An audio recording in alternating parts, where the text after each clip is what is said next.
Hello， 大家好啦，我係 Phoebe 姐姐啦。咁我都係周圍收俾呢個機會，我去分享今日嘅信息分享啦。咁咧，首先咧，我好想問大家一個問題，請問咧，大家有冇呢個？哎呀，我想整陶瓷嘅經歷？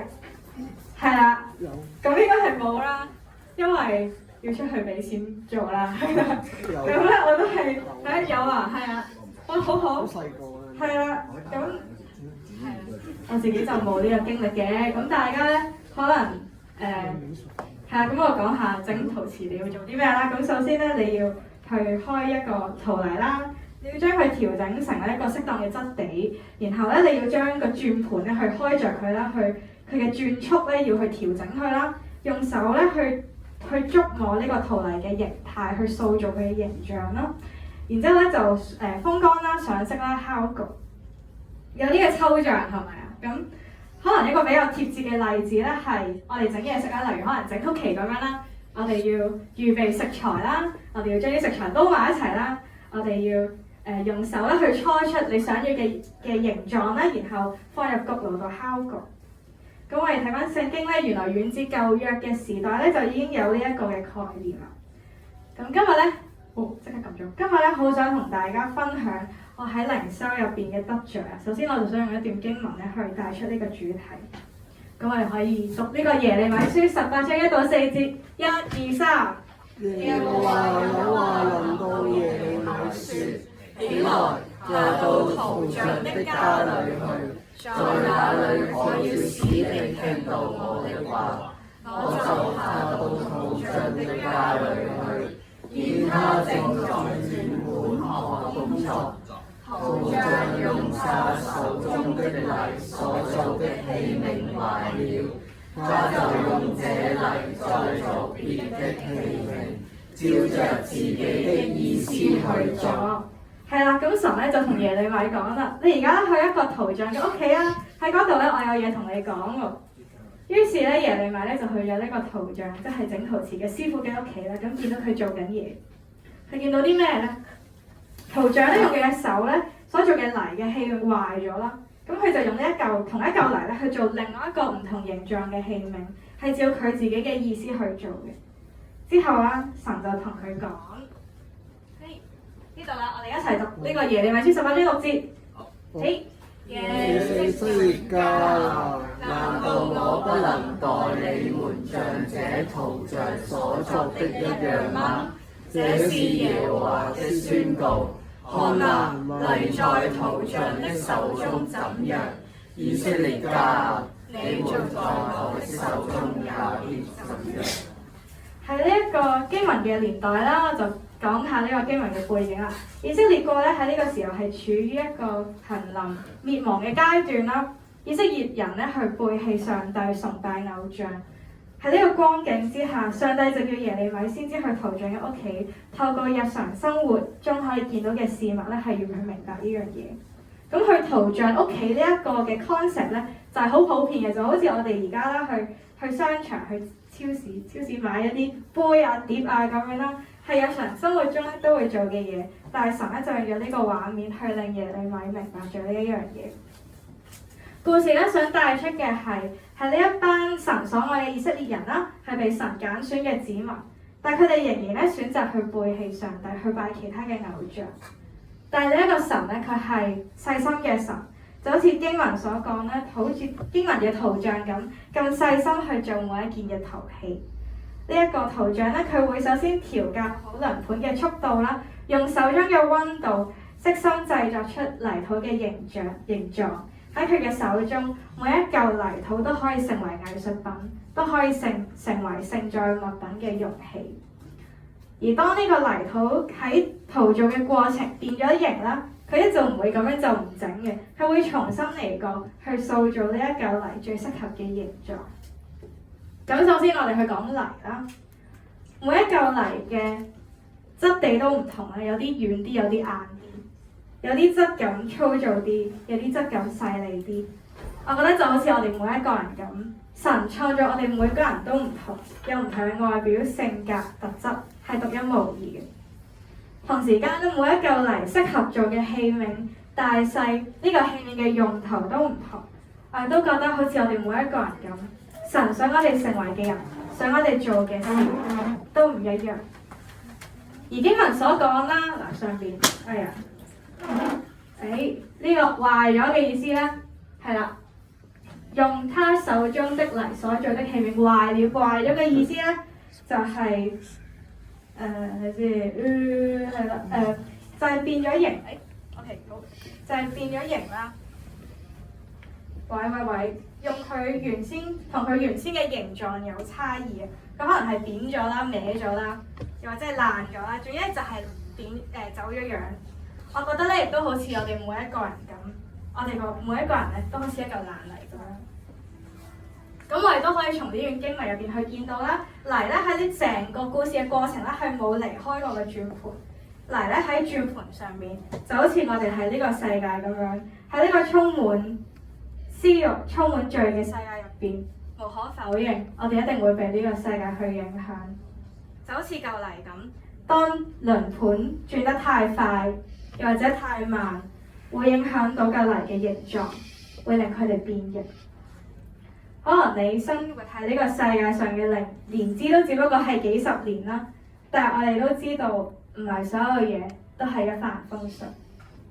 當你漸漸成長咧，你會發現呢一個世界會發生一啲令自己唔開心嘅事。呢個世界有好多你控制唔到嘅人，有好多你控制唔到嘅事喺度控制緊你嘅生命。冇錯，作為泥土嘅我哋，冇辦法去控制轉盤嘅速度。喺青少年期嘅你哋咧，係成長好重要嘅階段。可能你面對嘅係起起跌跌嘅情緒。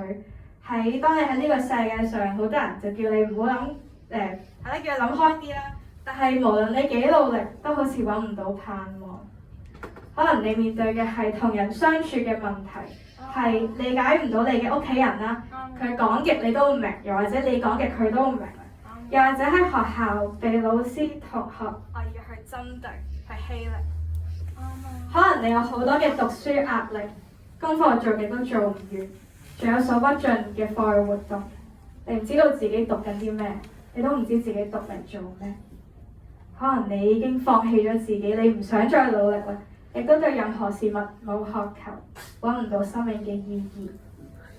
但係我哋唔需要被呢個世界腐化，因為我哋有最好嘅圖像啦，係啦，圖像咧，佢呢度咧嘅意思話照着自己嘅意思去作咧，係英文嘅譯文裏邊咧係 best for him。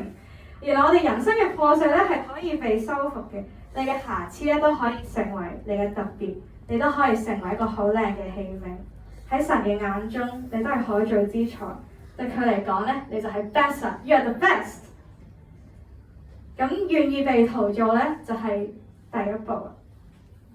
咁喺上年嘅佈道會啦，我都分享咗關於我考 DSE 嘅故事。呢一段 DSE 嘅期間咧，係我一段好痛苦嘅經歷啊！甚至係前一排開組講翻考 DSE 嘅時候咧，我都係喊住咁講。喺呢段好唔開心嘅時候咧，我就開咗個 IG account 咧，去記錄我自己嘅讀書生活。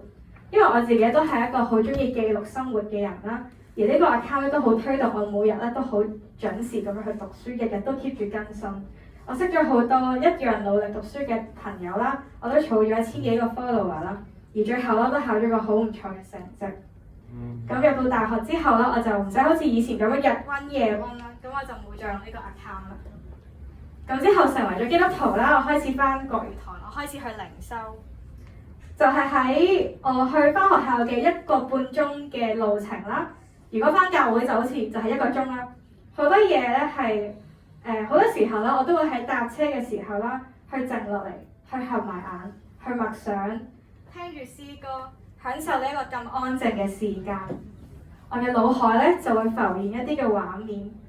呢啲畫面可能係最近發生嘅事啦，有人同我講嘅嘢啦，遇到嘅困難啦，遇到嘅問題，神咧就會以佢嘅方式去令到我唔知點解無啦啦就會睇到一段我好深刻嘅經文，或者係聽到詩歌嘅內容啦，去令我明白到呢一件事應該要點樣去面對，呢啲人要點樣去相處。每次我靈修有心得着嘅時候咧，都會用我部電話去記低。久而久之咧，我嘅電話咧就有好多呢啲嘅靈修得着啦。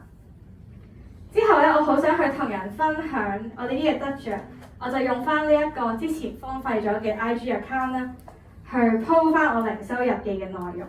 雖然咧有好多人咧，佢哋見到我成日都 po 啲基督徒嘅嘢啦，會覺得好煩，然之後 unfollow 咧都真係跌咗好多 follower。但係咧，我都遇到好多嘅人，佢哋親自同我講，佢睇完我寫嘅之後覺得好有共鳴，然後去同我分享佢信仰上嘅掙扎。神咧係藉住我呢個靈修啦，讓我喺生命入邊可以更加依靠佢，而讓其他人都可以見到生命嘅成長。呢一個 account 咧本身咧係一個因為要讀書嘅 account， 有住一個唔好嘅起源，但係神透過我嘅靈修，佢賦予咗呢一個 account 一個新嘅意義。願意被神陶造咧，就係靈修嘅第一步啦。咁第二步係啲咩啊？第二步咧就係陶造嘅過程啦。我之所以會有改變，係因為我開始學習靈修。咁關於靈修咧，可能就有3個問題大家會問嘅。第一啦，靈修係啲咩咧？靈修咧就係我哋同神單獨相處嘅時間啦，就好似你同一個你好中意嘅人一齊生活，同一個朋友一齊玩咁樣，喺相處嘅過程當中咧去認識大家，去加深同彼此嘅關係。靈修咧係我哋可以親自同我哋所信嘅神相交嘅時間啦，係實踐信仰嘅行為。透過靈修，讓我哋嘅生命因為神有種種嘅改變。咁我要強調，啱啱講咧係單獨同神相處，係一個 personal time 1對1嘅相處嚟㗎啦。靈修咧係你同神嘅 personal time， 所以我咧都唔可以代你靈修啦，因為我唔可以代你成長，我唔可以代你去建立你同神嘅關係。第二個問題，靈修咗會點呢？靈修咧係會令你有咩改變呢？我一開頭咧靈修嘅時候啦，我透過神嘅話語，即係好初信嘅時候，我更加認識咗呢一個神究竟係一個點樣嘅神，讓我可以更成一個合佢心意嘅人。靈修嘅果效啦，係向神去認罪啦，去向神立志，係生命嘅更新，係明白神嘅真理等等呢啲嘅果效係屬於你自己，去讓你加深你同主嘅連結，加深你對神同埋人嘅愛，去加深你面對呢個世界嘅力量。呢啲嘅果效係屬於你自己。靈修咧係去修正我哋嘅信仰，因為我哋唔可能喺生命每一分每一秒都見到神。當我哋同神單獨去相處，就可以被佢改變。呢一個就係陶造嘅過程。好啦，第3個問題就係靈修有啲咩方法呢？靈修咧唔係完全去放空，唔係去亂諗嘢，唔係去任由思緒放飛。靈修係讓神嘅光照我哋生命嘅黑暗，透過佢嘅話語咧去反思我哋嘅生命。你咧可以揾一段嘅經文啦，又或者係靈修嘅材料啦，去默想，去反覆思考佢嘅意思。我自己咧啱啱都講過，我係住得比較遠咧，所以我平時搭車咧都會聽詩歌，都會聽一啲靈修嘅 podcast 啦，又或者係睇書，或者有啲時候咧會喺自己間房咧去寫我嘅靈修日記，當中咧我都會回顧我今日發生過嘅事啊，要面對嘅問題啊，我會逐隻字咁樣慢慢寫啦，咁我咧就可以慢慢去思考啦。呢一段時間咧，呢啲靈修嘅時間對某啲人嚟講可以係臨瞓之前啦，又或者起身之後啦。咁但係我就想強調，以靈修咧去展開每一日咧，就係可以充滿神嘅力量去面對每一日。就好似咧之前我上呢個201門徒訓練班啦，咁咧 Yan Gulan 咧佢咧就同我講話，靈修咧就好似 warm up 我哋嘅生命，去讓我哋喺新嘅一日入邊咧可以重新面對啲新嘅一日。呢一啲咧就係靈修嘅方法啦。咁咧啱啱咧我都分享咗好多我點樣去透過靈修去有好多嘅得着，去分享我被神改變嘅人生，可以同其他人去分享呢啲嘅心得，去互相扶持。但係我明白，有啲時候靈修其實都可以係一件好難嘅事。我嘅靈修生活咧都唔係我啱所講嘅咁順利同埋咁簡單。可能你成日都會喺教會度見到 Phoebe 姐姐啦，冇錯啦，我真係一個成日都會返教會嘅人。我嘅人生咧有大部分嘅時間咧都攞咗去侍奉，琴日咧上 IP 咧就係即係一個大專嘅門徒訓練課程啦。導師咧就叫我哋去排人生有啲咩重要嘅事情，去排先後次序。教會生活咧，我都真係擺喺第一位。一個星期我有4日嘅時間都係喺教會啦。琴晚咧又係門訓完啦，10點幾先走。今朝咧10點半咧又已經喺教會啦。其實咧都唔爭在喺教會瞓埋咯，其實。但係即使我係咁樣，過住咁屬靈嘅生活，有陣時我都要承認靈修都真係好難。啱啱咧我都以呢一段經文去講，我哋係泥土，我哋要藉住靈修去同神有 personal time。去俾佢陶造靈修喺一個作為一個基督徒嘅生命入邊有幾咁重要？冇錯，靈修真係好重要。但係固然我知道呢一個係必要，但係其實坦白講，我都真係有啲耐嘅時間去冇同神有一個好深入嘅交流。其實呢段時間咧，我真係好攰，我日日都係有好數不完嘅事情要做，要讀好多科啦，要上好多堂，有好多功課要交。要補習，要翻嚟教班，要侍奉，要練歌。就算係有得唞，我坦白講，我都唔係攞呢啲時間去靈修。其實咧，我今晚都係應該要捱夜去，仲有份功課未做啦。其實我真係好唔想準備今日嘅信息。呢一個信息係由10月拖到3月啦。我都真係好希望有安排又有改動，我都可以拖幾個禮拜去準備我要講嘅嘢。其實去準備今日嘅信息分享，我真係用咗好多嘅時間，我真係花咗好多時間點樣去講呢20分鐘。其實今日呢個信息嘅內容係出現咗少少嘅狀況，傳道話有啲嘢要改啦，有啲嘢要打回頭，我都好挫敗，我唔知點樣改，我就發現死啦！原來要準備一個信息係咁難。所以琴晚啦，返到宿舍之後，我面對住寫到七七八八，但係又被打回頭嘅廣告，我意識到我真係要好需要神去同我講嘢，同埋我真係好耐都冇靜下嚟，因為我一直都用好多嘢去塞爆我嘅 schedule， 我連靜下嚟嘅時間都冇，所以我就同神講：神，我真係好需要你，我求你去充滿我，同我一齊去寫呢個廣告。喺我聽詩歌嘅時候咧，我唔知點解有一段經文咧浮現喺我嘅腦海入邊。唔係呢段，係啦。咁我哋哥林多後書12章10節啦，我哋一齊讀啦。我為基督的緣故，就以軟弱、凌辱、急難、逼迫、困苦為可喜樂的，因我什麼時候軟弱，什麼時候就剛強了。識我嘅人都知道，成長對我嚟講，從來都唔係一件容易嘅事。我曾經都分享咗好多喺呢度，分享咗好多我面對世界嘅死蔭幽谷，我點樣去信主，我點樣去依靠神去面對，我點樣去消滅呢啲嘅敵人，我點樣去3站6將去行呢一條充滿荊棘嘅路。神佢點樣讓我喺呢一個轉速咁恐怖嘅轉盤上去被佢陶造，讓我成長。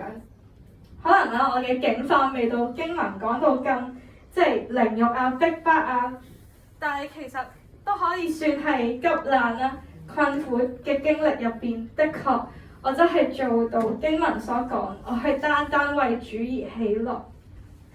但係當我琴晚再思考呢段經文嘅時候，我發現呢個經文咧喺呢啲凌辱啊、急難、逼迫、困苦之前咧，有一個名詞擺咗喺最頭，即係最重要係軟弱，係 weakness。呢一段經文咧，佢提醒咗我，縱然神讓我勝過苦難，縱然我行過死蔭幽谷又出翻嚟啦，縱然佢使我嘅經歷去到榮耀到神，我可以講好多我生命嘅故事，我仍然都係一個軟弱嘅人。好多人分享見證佢哋經歷嘅嘢，佢哋點樣去遇見神，呢啲我都講過唔少。呢啲係以前我哋點樣經歷神嘅故事，係 history，係 past tense。冇錯，經歷完苦難之後，我真係變得堅強咗好多，我更加信靠神。冇錯，當我喺度講呢啲見證嘅時候，真係可以讓人看到我喺苦難中神點樣同我一齊面對，點樣去一齊三斬六將。但係經文都提醒我，無論我經歷幾多嘢，既感受到神都好，我仍然軟弱，我仍然軟弱。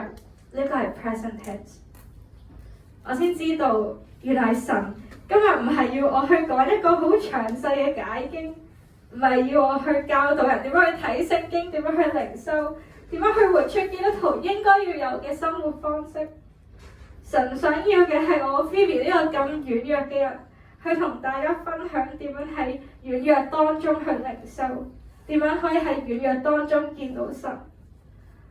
所以我今日嘅分享唔係應該係以我過往好艱難嘅經歷，我點樣去遇見神，去榮耀神，去見到神嘅作為。我唔係要以我過往嘅苦難去激勵人去回轉，而係喺 present tense 嘅 Phoebe 啦，面對住生活嘅取捨，我點樣冇將神放喺第一位？因為我並唔係每時每刻都好似我過往遇到苦難嘅時候為神堅強，就係當我肯踏出靈修呢一步，我主動去揾神嘅時候，佢就透過經文去同我講嘢。呢一段同神嘅 personal time 啦，讓我重新發現咗我自己嘅軟弱。原來 Phoebe 咧都係一個會攰嘅人，原來 Phoebe 咧都係一個軟弱嘅人。因為什麼時候軟弱，什麼時候就剛強。For when I am weak, that I am strong。我剛強唔係因為我本身剛強，我剛強係因為軟弱。我剛強係因為軟弱嘅我願意相信呢一個令我剛強嘅神。所以神想要嘅唔係一個個禮拜都會返教會啦、崇拜唔睇電話嘅細路啦，係我哋嘅心，係我哋主動去同佢建立關係。因為無論我哋信咗主幾耐，我哋冇咗圖像，我哋都只係一嚿唔知做緊啲咩嘅泥土。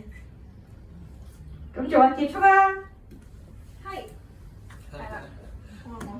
耶利米書入邊咧，我哋重溫翻以色列人咧，佢係陷於罪惡嘅當中，喺犯罪同埋回轉嘅反覆當中，但係神咧仍然都愛佢哋，期待佢哋回轉嘅一日。